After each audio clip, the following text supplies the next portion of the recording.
ఏమి ఉద్దేశం లేదు. నా ఒక్క లక్ష్యం ఉండే, బీజేపీ గవర్నమెంట్ తెలంగాణలో రావాలి, బీజేపీ కార్యకర్తలకి ఆ సమ్మానం దొరకాలి. అదే నా ఉద్దేశంతోనే నేను బీజేపీ నుంచి రిజైన్ ఇచ్చినాను. మిగతా ఏమి కూడా ఉద్దేశం లేదు. ఇంకోటి, నా రిజైన్ లెటర్ యాక్సెప్ట్ చేసినారు కేంద్రం వాళ్ళు.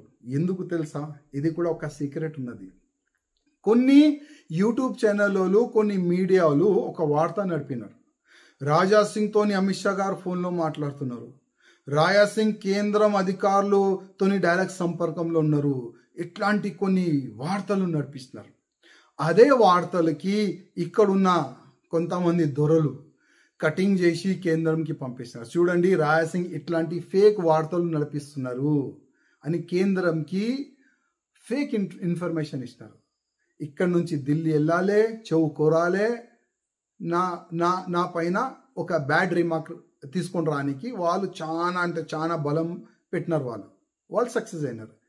కానీ ఒక్కటే చెప్పాలనుకుంటున్నా కేంద్ర అధికారులకి, మీడియాకి లిక్ ఇవ్వాలి, మీడియాకి చెప్పాలి, నా ఫేవరబుల్ వార్తలు నడపండి. అట్లాంటి చిన్న పనులు నేను ఎప్పుడు కూడా చెయ్యను.